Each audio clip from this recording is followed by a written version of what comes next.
नमस्कार दोस्तों, इस वीडियो में देखेंगे आज के करंट अफेयर्स में क्या क्या है। देखिए, कल यानी 7 मई को दो इम्पॉर्टेंट डेज़ के रूप में सेलिब्रेट किया गया। एक रविंद्रनाथ टैगोर की जयंती और दूसरा world athlete day. World athlete day की बात करें तो ये फिक्स डेट नहीं होता, ये प्रतिवर्ष परिवर्तित रहता है। मोस्टली ये मई के महीने में होता है। और जो फिक्स डेट होते हैं, जैसे हमारा नेशनल स्पोर्ट्स डे हुआ, वो 29 अगस्त को प्रतिवर्ष सेलिब्रेट किया जाता है। और उसी तरीके से एक इंटरनेशनल स्पोर्ट्स डे भी होता है जो 6 अप्रैल को सेलिब्रेट किया जाता है। अब बात करते हैं रविंद्रनाथ टैगोर जी से संबंधित तथ्यों पे। गुरुदेव के नाम से विख्यात रविंद्रनाथ टैगोर जी ने ही महात्मा गांधी को सर्वप्रथम महात्मा कह के संबोधित किया। इनकी कुछ रचनाएं हैं जिनमें सबसे प्रसिद्ध रचना है गीतांजलि, जिसके लिए इन्हें नोबेल प्राइज़ दिया गया। और ये भारत के पहले व्यक्ति थे जिन्हें नोबेल प्राइज़ दिया गया। देखिए, 1913 में इनको नोबेल प्राइज़ दिया गया था, लेकिन गीतांजलि जिसके लिए दिया गया था इनको नोबेल प्राइज़, उसकी रचना 1910 में इन्होंने की थी। तो ध्यान रखिएगा, पब्लिश हुआ है 1910 में। तो ये स्पष्ट रूप से स्मरण रखिएगा। इनका साहित्यिक आंदोलन है जिससे संबंधित है ये, वो था आधुनिकतावाद। देखिए, एक रचना क्या, एक लेख सीरीज है इनकी, वास्तविकता पर प्रकृति की जीत। अल्बर्ट आइंस्टीन से जो बातें हुई, बातचीत से जो कंक्लूजन निकला, उसकी एक लेखमाला इन्होंने प्रकाशित की। उसका नाम है वास्तविकता पर प्रकृति की जीत।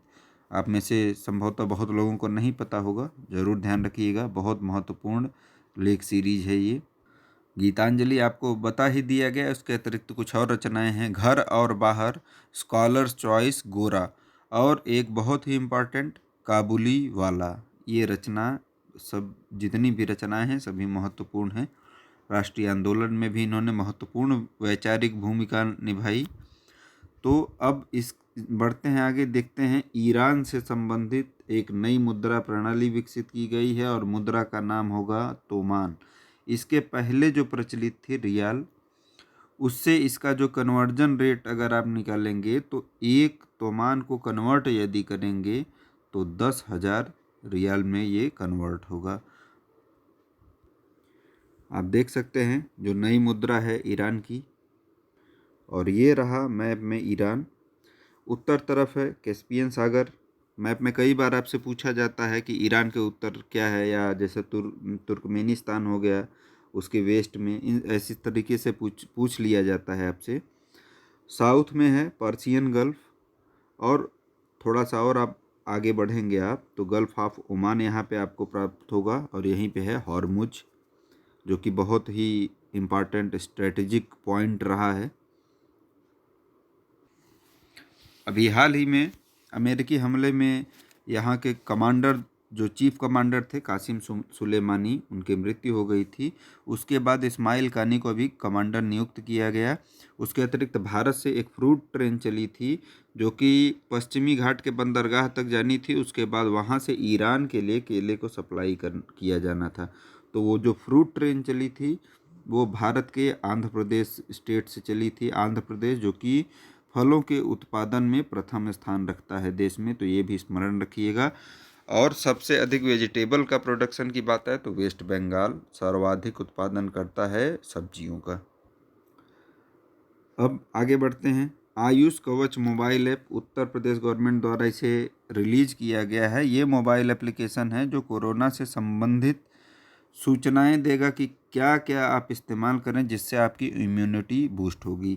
तो एक लाइन में बोला जाए तो ये इम्यूनिटी बूस्ट करने के लिए सूचनाएं देने वाला एक मोबाइल एप्लीकेशन है। इसी तरीके से ये जिन जिन सूचनाओं को ये प्रदान करेगा, उसी से संबंधित मध्य प्रदेश ने एक योजना चलाई हुई है, जीवन अमृत योजना, जो कि आयुष विभाग का त्रिकुट चूर्ण जो होता है उसको डिस्ट्रीब्यूट करने के लिए वो योजना है। तो अभी जब बात उत्तर प्रदेश की चल रही है तो उत्तर प्रदेश से संबंधित कुछ करंट अफेयर्स को भी रिवाइज कर लेते हैं। देखिए, मैं रिवीजन में फोकस इसलिए करता हूं क्योंकि मैं बार बार कहता हूं, पढ़ने को कोई कितना भी पढ़ लेगा, लेकिन सिलेक्शन होना या ना होना उसके रिवीजन पे डिपेंड करता है। देखिए, उत्तर प्रदेश की राजधानी है लखनऊ, और लखनऊ जो कि गोमती नदी के तट पे है, वहीं पे आयोजित किया गया था 2020 का डिफेंस एक्सपो। उसके अतिरिक्त एक हाथी जल चिकित्सालय की स्थापना की जानी है जो उत्तर प्रदेश के मथुरा में होगा। नीति आयोग ने अभी महत्वाकांक्षी जिलों की एक सूची जारी की थी, जिस सूची में प्रथम स्थान पे उत्तर प्रदेश का चंदौली था। देश में पहली ट्रांसजेंडर यूनिवर्सिटी का जो एस्टेब्लिशमेंट किया जाना है वो यूपी के कुशीनगर में होगा। वार मेमोरियल, जानवरों के लिए एक युद्ध का मेमोरियल स्टेबल किया जा रहा है, वो यूपी के मेरठ में। और पुलिस विश्वविद्यालय जिसकी स्थापना की जानी है वो ग्रेटर नोएडा में किया जाएगा। अभी हाल ही में देश में पहली बार पहला कोई ऐसा राज्य रहा है जिसने वर्चुअल कोर्ट को चालू किया है, तो वो है उत्तर प्रदेश, जिसने आभासी न्यायालयों को जो है प्रारंभ किया। इसके अतिरिक्त कोरोना वायरस से संबंधित प्लाज्मा थेरेपी को प्रारंभ करने वाला सरकारी अस्पताल अगर पूछा जाए आपसे तो वो होगा KGMC, king George medical university जो है लखनऊ में, वहीं पे प्रारंभ किया गया। बढ़ते हैं आगे। Door to door mid day मील।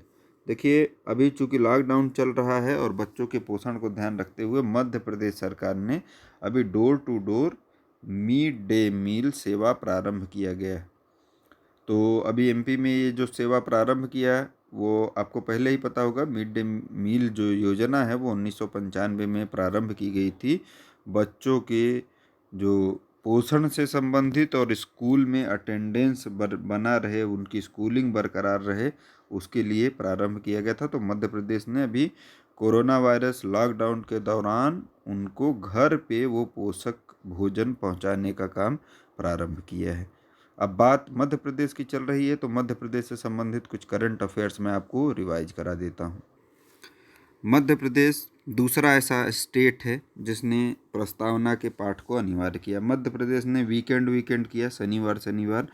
और उसके पहले जो पहला स्टेट है वो है महाराष्ट्र, जिसने प्रति स्कूलिंग डेज, हर एक जो स्कूलिंग डेज होती हैं उसमें प्रस्तावना के पाठ को अनिवार्य कर दिया। अभी हीरा संग्रहालय स्टेबल किया गया छतरपुर में। और जो हीरे के लिए मध्य प्रदेश का जिला प्रसिद्ध है वो है पन्ना।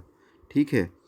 अभी इंदौर, जहाँ पे कोरोना के बहुत सारे मामले आए हैं, वहाँ पे ड्रोन के द्वारा सैनिटाइजेशन किया जा रहा है और ऐसा करने वाला इंडिया का पहला स्टेट और पहला डिस्ट्रिक्ट है इंदौर।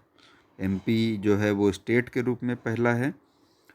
और जो एक डिस्ट्रिक्ट की बात करें तो वो रहेगा इंदौर। देखिए इंदौर की बात चल रही है तो अभी मैं आपको बता दूं, एक को रिलेटेड चीज़ बताऊंगा। इन्फेंट्री म्यूजियम जो स्टेबल किया जा रहा है वो किया जा रहा है इंदौर में। और अभी जानवरों से संबंधित युद्ध मेमोरियल जो स्टेबल किया जा रहा है वो यूपी के मेरठ में किया जा रहा है। तो इन दोनों चीज़ों पे आप कंफ्यूज बिल्कुल मत होइएगा। उसके अतिरिक्त अभी ड्रोन की बात चल रही, तो ड्रोन से गाँवों की मैपिंग करने वाला भारत का पहला राज्य वो भी मध्य प्रदेश ही रहा है। उसके पहले सैटेलाइट या उसके पहले मैनुअली किया जाता था गाँवों की मैपिंग को, और अभी ऐसा ड्रोन के द्वारा करने वाला देश का पहला राज्य बन गया है मध्य प्रदेश।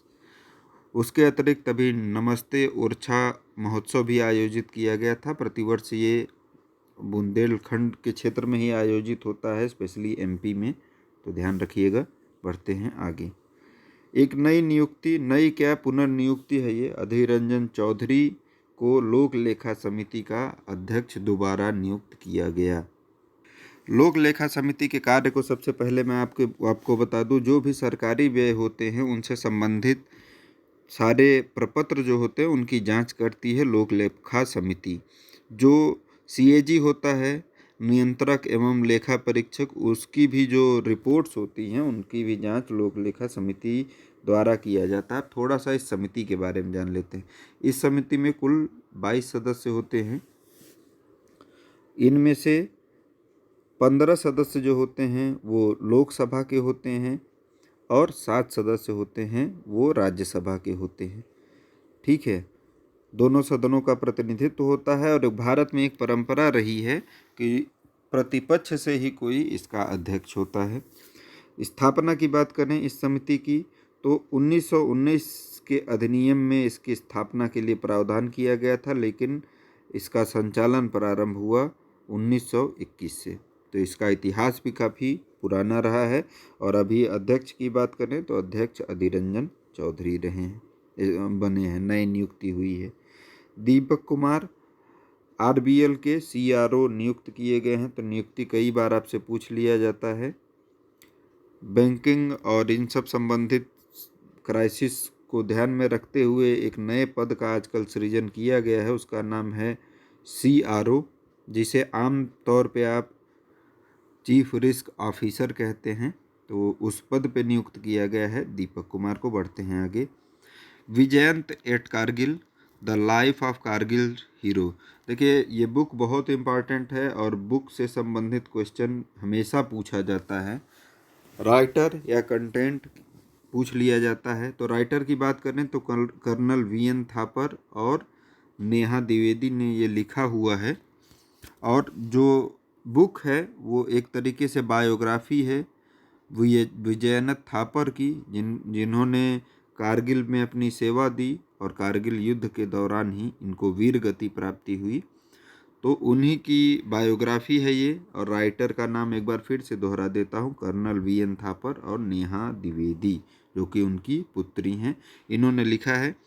इस वीडियो में इतना ही। उम्मीद करता हूँ करंट अफेयर्स का ये वीडियो आपके लिए बहुत यूजफुल रहा होगा। अगर आप चैनल पर नए हैं तो चैनल को सब्सक्राइब कर लें, बेल आइकन प्रेस कर लें। एक निवेदन मैं आपसे और करूँगा, अगर मेरा इतना मेहनत आपको यूजफुल लगता है तो अपने दोस्तों में वीडियो को ज़रूर शेयर करें। धन्यवाद।